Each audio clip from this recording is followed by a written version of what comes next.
अस्सलाम वालेकुम people, welcome to defence outpost. तो रिसेंटली पाकिस्तान की जो हैवी इंडस्ट्रीज टेक्सला है, HIT टेक्सला, जो कि पाकिस्तान में जो हैवी व्हीकल्स हैं पाकिस्तान मिलिट्री के लिए उनको मैन्युफैक्चर करती है, उनकी तरफ से यहाँ पर एक नया टेंडर फ्लोट किया जाता है regarding the development of an indigenous 155 truck mounted howitzer, जिसे यहाँ पर T-MAX का नाम दिया गया, यानी कि truck mounted artillery gun system, जिसकी जो शॉर्ट फॉर्म है, जैसे मैंने पहले मेंशन किया, T-MAX बनती है। तो ये जो particular truck mounted howitzer system है या फिर आर्टिलरी सिस्टम है, ये ऐसा पहली दफा है कि ऐसा कोई सिस्टम हम इंडिजिनसली जिसको मैन्युफैक्चर और डेवलप करने वाले हैं। इससे पहले हम टोड हॉविट्जर्स को डेवलप करके मैन्युफैक्चर कर रहे हैं, टैंक्स को डेवलप करके मैन्युफैक्चर कर रहे हैं, लेकिन ये जो ट्रक माउंटेड हॉविट्जर्स हैं, ये एक नई कैटेगरी है जिसमें पाकिस्तान और पाकिस्तान की ये जो हैवी इंडस्ट्रीज टेक्सला है वो स्टेप करने जा रही है। और अगर वैसे देखा जाए तो जो ट्रक माउंटेड हॉविट्जर्स हैं पाकिस्तान में कोई नई चीज नहीं है। इससे पहले पाकिस्तान आर्मी की सर्विस में जो Chinese SH-15 truck mounted howitzer है वो ऑलरेडी मौजूद है, जिसे हमने चाइना से 200 या फिर 250 प्लस के नंबर्स में अक्वायर किया है। और इंटरेस्टिंग बात यहाँ पर यह है कि इन्हीं हॉविट्जर्स ने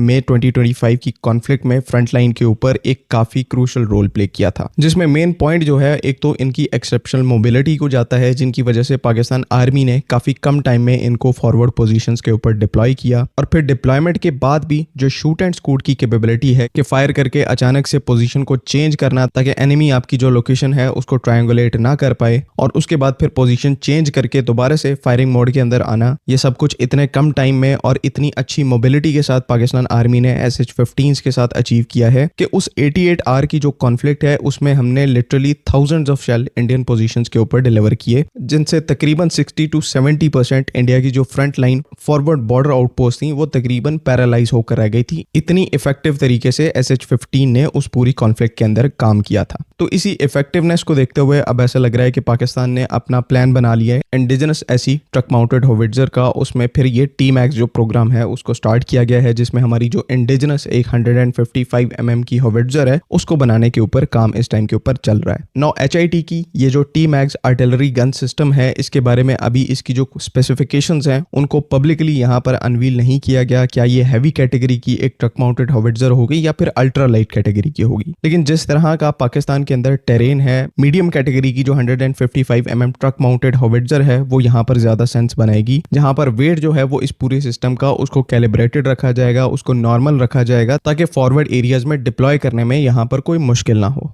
तो जैसे कि पहले एक्सप्लेन किया कि ये जो ट्रक माउंटेड हॉविट्जर्स हैं इनमें जो सबसे बड़ा एक पॉइंट होता है जिसकी वजह से ये बहुत ज्यादा इफेक्टिव होती हैं, वो इनकी मोबिलिटी होती है। नॉर्मल आपकी जो टोड 155 की हॉविट्जर्स हैं उनको आप इजीली इतना ज्यादा तेजी से मूव नहीं कर सकते, एक ही पोजीशन के ऊपर उन्हें काफी टाइम रहना पड़ता है। लेकिन ये जो ट्रक माउंटेड हॉविट्जर्स हैं, क्योंकि ये गन ऑन व्हील्स होती हैं और जो इनका नेसेसरी इक्विपमेंट है, फायर कंट्रोल, उसके बाद इनके जितने भी मेजरिंग यूनिट्स हैं, मेजरिंग सेंसर हैं, वो सारे ऑन बोर्ड होते हैं। तो एक ही सिस्टम होता है, कंबाइंड सिस्टम होता है, तो मूव करना और इसको ऑपरेट करना और भी ज्यादा इजी और मोबाइल हो जाता है। और बेसिकली इन सिस्टम्स की यही कैपेबिलिटीज हैं जो कि इस टाइम के ऊपर पाकिस्तान आर्मी को काफी ज्यादा पसंद आ रही हैं। और पॉसिबली यहाँ पर ये डिसीजन लिया गया है कि ऐसे और यूनिट्स को पाकिस्तान आर्मी की सर्विस में इंडक्ट किया जाए। ऑब्वियसली अब इतनी ज्यादा बड़ी अमाउंट में हम आर्टिलरीज को बाहर से प्रोक्योर नहीं कर सकते। ऑलरेडी तकरीबन 250 के करीब जो SH-15 है उनको हमने चाइना से प्रोक्योर किया हुआ है, लेकिन अब यहाँ पर अपनी इन्वेंट्री को डाइवर्स करने की जरूरत है। और अच्छे ऑप्शन यहाँ पर ये हैं कि हम ऐसे सिस्टम को इंडिजिनसली मैन्युफैक्चर और डेवलप करें, ताकि एक तो यहाँ पर अपनी जो डोमेस्टिक रिक्वायरमेंट है उसको पूरा किया जा सके, एंड साथ ही साथ फिर जो एक्सपोर्ट मार्केट है उसके लिए भी पाकिस्तान की साइड से एक ऐसा सिस्टम होना काफी ज्यादा इंपॉर्टेंट है। तो जिस हिसाब से HIT की तरफ से T-MAX का ये जो टेंडर है उसको फ्लोट किया गया है, ऐसा यहाँ पर देखने में लग रहा है कि इस पूरे प्रोजेक्ट के अंदर 100% इंडिजिनाइजेशन को अचीव किया जाएगा। एंड इससे भी ज्यादा इंपॉर्टेंट, फिर एक बड़े नंबर में पाकिस्तान आर्मी इन इंडिजिनस ट्रक माउंटेड हॉविट्जर्स को प्रोक्योर करेगी और अपनी आर्टिलरी कोर के अंदर शामिल करेगी, जिससे हम all along the international border, western हो या ईस्टर्न हो,